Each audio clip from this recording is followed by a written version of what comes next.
observarem, nós temos aí, primeiramente, nós temos trabalhador da madrugada, trabalhador da hora terceira, da hora sexta, da hora nona e da hora undécima. Prestem bem atenção, que se vocês analisarem esta passagem bíblica, ela não está tratando de contexto social e ela nem serve para o contexto social da época. Diz um teólogo americano, que a coisa que melhor existiu para os trabalhadores foram os sindicatos.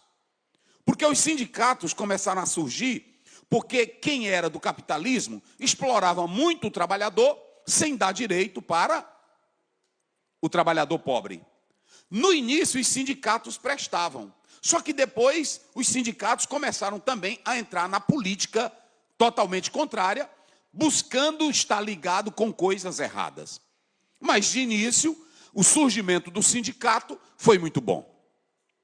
Porém, se vocês analisarem esse texto, alguns teólogos chegam até a dizer que Jesus citou ele sem fazer ligação com a época ou a política da época.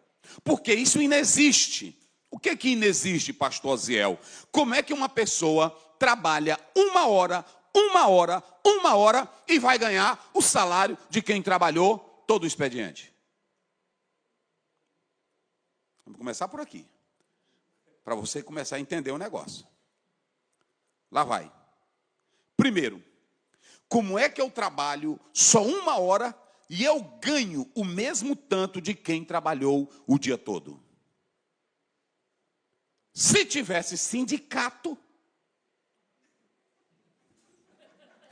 então vocês já sabem o que eu quero dizer aqui.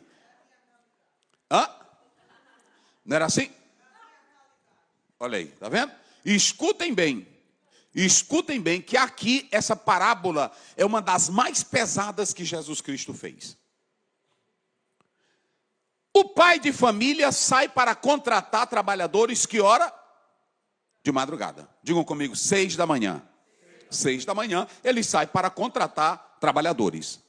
Veja que nós temos aqui nos interlocutores dessa análise da estrutura do texto, nós temos, em primeiro lugar, vocês podem observar, nós temos uma vinha.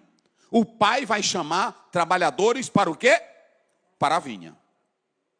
E veja que ele só vai buscar trabalhadores para a vinha, está aí no próprio texto. Por quê? Porque era a época da colheita. Vocês sabem qual é o maior problema das igrejas hoje? É colocar trabalhadores sem ter colheita. Aqui não, mas no Brasil nós temos púlpitos que estão com 100, 200 obreiros sentados, de terno e gravata, mas não são trabalhadores. É assim ou não é? Está cheio de homens, mas não tem colheita. Estou começando. E aqui não tem negócio que eu vou dizer, a Bíblia é a palavra de Deus. Tem irmão na igreja também que só canta, só ora, só prega, só chora e fala a língua, mas não colhe nada. Quem de vocês aqui que fala inglês e já pregou para um americano esse ano sobre Jesus Cristo? 1, 2, levante a mão só para me ver. Isso. Vocês sabem quando é que nós vamos ter colheitas? Quando tiver o quê? Trabalhadores. Vamos lá. Nós só vamos ter colheita quando tiver o quê? Semeadores, trabalhadores. E quando você lê Mateus 8, 37 e 38, a Bíblia diz o seguinte: rogai ao Senhor que mande o quê? Mande trabalhadores para a obra. O Senhor não quer crente enchendo o banco de igreja. O Senhor não quer apenas uma juventude adorando. O Senhor quer juventude trabalhando, jovens trabalhando, adolescentes trabalhando, crianças trabalhando, a igreja trabalhando. Essa vinha é a própria obra de Deus. Isaías capítulo 5, 1-7. Mas essa vinha também, ela representa aqui o campo de ação. O campo de ação. Então, ele saiu para contratar de madrugada trabalhadores. É a primeira coisa que você pode observar dentro desse texto. E quando ele sai para contratar os trabalhadores, de madrugada, eles vão contratar ele vai contratar o dono da vinha, o pai, os primeiros trabalhadores da madrugada. Quem vocês acham que são os primeiros trabalhadores da madrugada? Quem foi o primeiro homem chamado no mundo para pregar o Deus verdadeiro aos povos da terra? Quem foi? Então, primeiro, olha para cá. Primeiro pregador da madrugada, Abraão. Abraão não era judeu. Segundo, os judeus. Terceiro, os gentios.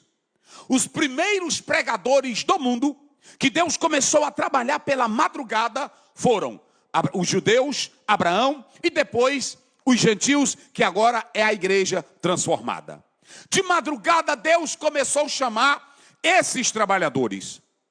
Primeiro, Abraão. Depois ele chama os judeus. E depois ele chama os discípulos. Trabalhadores da madrugada. Só que quando ele começa a chamar os trabalhadores da madrugada, escutem essa, ele começa a chamar os trabalhadores da madrugada, começou-se a criar um círculo, começou-se a criar um colegiado específico, e alguém começou a achar que era importante.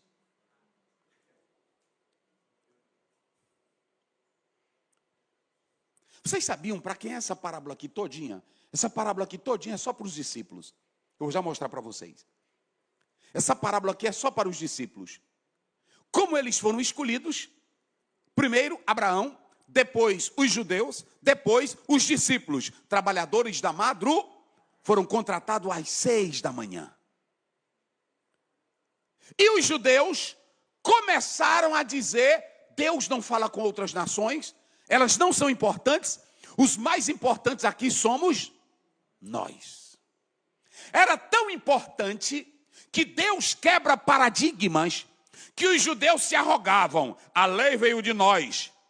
Se alguém quer salvação, venha para nós. Aí aparece um louco como João Batista, e no capítulo 9, capítulo 3, verso 9, ele diz: não presumais de vós mesmos, que são os escolhidos ou os selecionados. Olha o que ele diz, olhem para cá, ele diz assim: destas pedras, que ele estava com os pés em cima, destas pedras, o que Deus pode fazer? Suscitar filhos.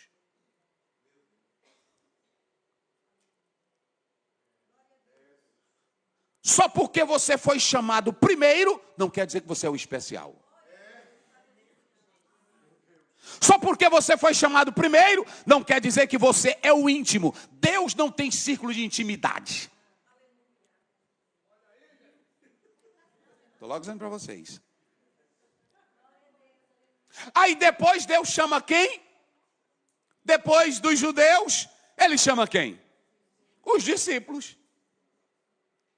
E os discípulos começaram também. Então vocês já pegaram o mistério. Começaram a se amostrar também. Começaram a entender que só quem tinha autoridade e quem tinha salvação para dar eram quem? Eram eles.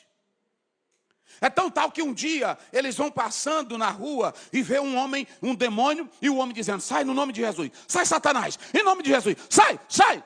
Aí os dos círculos de Jesus se aproximaram: Senhor, quem é aquele ali que está usando o teu nome? Foi assim ou não foi?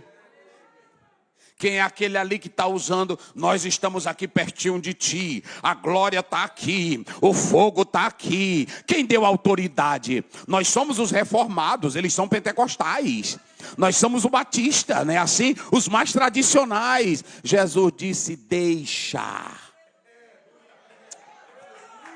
Eita glória. Deixa. Se ele está usando o meu nome para expulsar demônio, ele não é contra mim. Porque quem comigo não ajunta, deixa ele. Olhe para cá, Deus não tem igreja predileta. Ele tem crentes fiéis na terra. Irmão, eu fico, bota som aqui no retorno, filho, para mim, por favor. Eu não vou dizer com ódio, mas eu fico com aquelas irmãs que elas sobem no púlpito, parece só ela falar com Deus. Vocês já observaram isso? Tem irmão que parece que só ele é quem fala com quem? Com Jesus.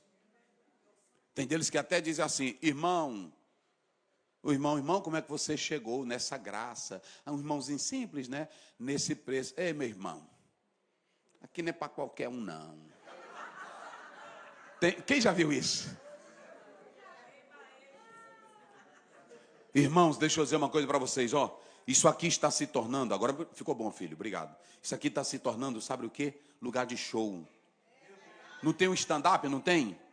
Pode observar. Tem pastores que eles estão achando, e cantores, e até irmãos, que estão achando que só eles têm intimidade.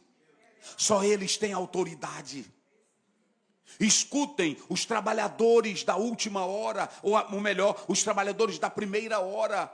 Era Abraão. Quem eram os trabalhadores da primeira hora? Os judeus. E agora quem vem? Olha, porque prestem bem atenção uma coisa. Qual é a primeira hora? Qual é o horário? 6. Vamos lá, qual é a primeira horário? Madrugada. Madrugada, diga comigo, madrugada. Se vocês analisarem, trazendo